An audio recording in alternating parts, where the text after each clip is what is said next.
And the history is that once they digest all of this and they get their industry up, then they'll start to try to export their pork to us. So I think their end game is to ultimately dominate in the long term.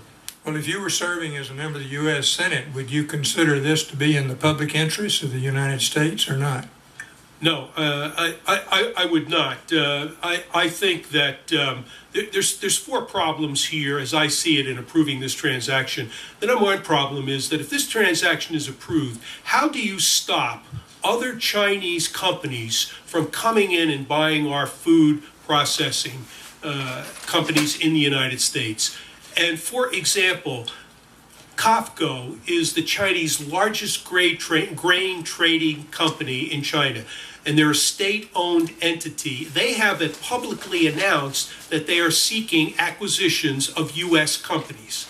So if this transaction with Smithfield gets approved, I don't know how you stop other state-owned and state-controlled Chinese companies from coming in and buying our food companies. The second thing that offends me is they can buy our companies, but we can't buy their companies. And you know, there's just something really fundamentally wrong with that. And I think that the end game is to dominate our markets. That bothers me. And the final thing is that what we're doing here, if this is approved, is you're importing a radically different economic system. In a system in which we espouse free market. And that's a potential for conflict as I see it. So for those reasons, I would be opposed. Yeah. Do you know of anybody who's for it? Do you know of anybody who is in favor of the transaction being approved? Yeah. Well, I think Mr. Pope has no choice, and Mr. Slaughter. And I think Dr. Slaughter supports it. Well, I'm going to give them an opportunity to tell us why this is in the public interest of the United States. And we should recommend approval, or do we have the power to decide as a political body of the United States that it shouldn't be permitted to be approved? Senator, I hope you're not expecting me to tell you the powers of the U.S. Senate and the U.S. legislative process. I'll leave that to you smart guys up there. As I'm just a meat processor in the business world. The overriding principle of the Chinese is food security, and they do that through self-sufficiency. They don't want to be dependent upon a foreign country for their food. So their end game is to get their production up to a certain point. And then historically, when you look at steel, tool, toys, paper, all kinds of other industries, they start overproducing, and then they'll start to export. Thank you very much. Senator Roberts. Thank you, Madam Chairwoman. Mr. Pope, Smithfield voluntarily agreed to undergo a review, I emphasize voluntarily, by the Committee on Foreign Investment of the United States, i.e. CFIUS, a marvelous acronym. At the time, what were your expectations of the CFIUS review? And I would urge you to respond with regards to their very rigorous interagency review to determine the effect on national security. What was your expectation of this? Senator, we feel like we have a fully transparent process here, and we are more than open to review by any bodies and any agencies within the U.S. government.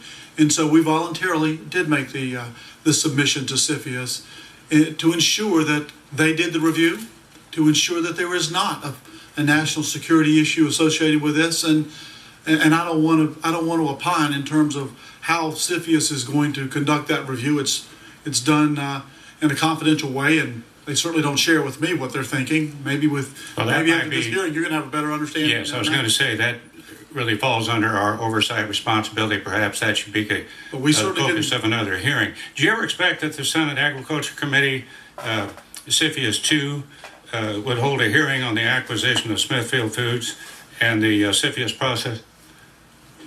Is the question? Did you expect that?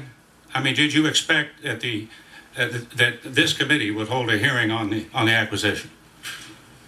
I don't know that I contemplated that. No. Did you realize you were the victim of a Chinese Communist plot? Senator, I did not. To this moment, I'm not sure I understand. I'm the victim And the of a communist plot. and the control of your company somehow to allow China to control the pork industry? Were you aware of that? Senator, I was not aware of that. Well, they own our debt, so you gotta be careful here. I'm going to start with Dr. Haley and Commissioner Slade. Do you agree with Mr. Pope's answer to Senator Roberts' question about the benefits of U.S. pork producers and processors to expand and to grow it domestically as a result of this transaction? No, I don't. I don't think Shangwei is buying Smithfield for its pork. All of Smithfield's production is about 3% of what China produces. Shangwei is buying Smithfield for its brand name and to assuage the horrible reputation that China has so far as food production goes and exports of food. It's gene technology, which is a strategically important industry for China. It is bolstered by indigenous innovation policies for its because it wants to move up into value-added production. It already is as regards China, but... So now are you speaking to the point, though, that do you think it will expand American production and... I think we will be producing more pork, a steady line of pigs going to China, but I also think that there's going to be other side effects. For example, competitors will now be dealing with a Shangwei Smithfield that's as inscrutable as any other Chinese company. Any sorts of information will not be made public, for example. It'll go through that morass of Chinese dissemination. Your competitors will be dealing with... I think you've answered my question. I'd like to get Mr. Slade. Okay, sorry. And then I want to get into some other things. Go ahead. Senator, last year the Chinese consumed just under 120 billion pounds of pork. They imported 1.5 billion pounds, a little over 1%. Smithfield exported 1.2 billion pounds of pork. Smithfield has the capability to supply the import needs of pork to make up the difference in the Chinese economy without any other U.S. pork producer participating. Since it's my understanding 4 producers in the United States or processors control 74% of the market, so I'm always concerned about antitrust and competition issues. This would be to any of you that want to answer. Do you have any concerns that the transaction could increase anti-competitive and predatory business practices in the pork industry domestically? Go ahead, you can start. Well, I think it's going to be very difficult for competitors because they're not going to be able to, in this very tightly controlled industry, they're not going to be able to decipher what one major company is doing. Yes, it will. Okay. Will affect. Senator, how does an American company compete with a Chinese company that has no cost of capital, that has enormous subsidies made available to them, and in effect, American companies are not competing with a Chinese company, but with the Chinese government, That's right. and they can't win that competition. That's right. And the Chinese government has come out publicly and said that. They said, we encourage those acquisitions, which when translated means we subsidize and facilitate those transactions. Doctor. Precedent-setting case. I'm concerned when Dr. Haley talks about more waiting in the wings to come, which just says to me that we need to be thoughtful on behalf of American consumers and producers in the broader economy to make sure that we are looking at the adequacy of the review processes and what's in the best interest of our country. I want to remind the members that we are going to be with the Treasury Department. We're going to be going across the hall now to meet with those that are involved with this review process, and we'll have questions for them as well. Any additional questions for the record should be submitted to the committee clerk by 5 business days from today. That's 5 p.m. on Wednesday, July 17th. And again, this is important. I hope that we will continue to see a strong, robust pork industry in America, and that we will continue to, and I have no doubt that our standards will remain high in this country.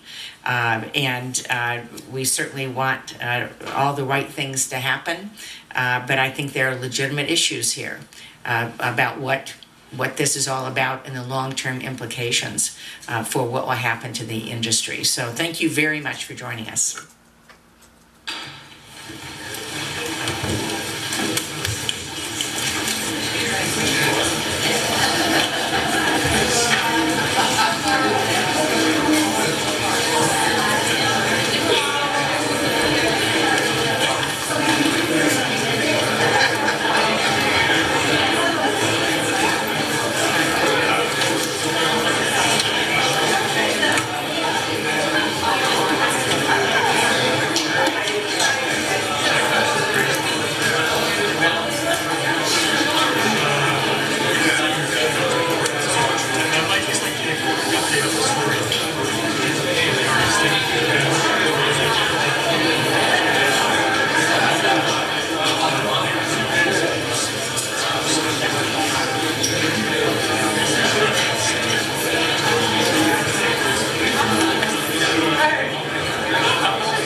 Not a system, it's a system.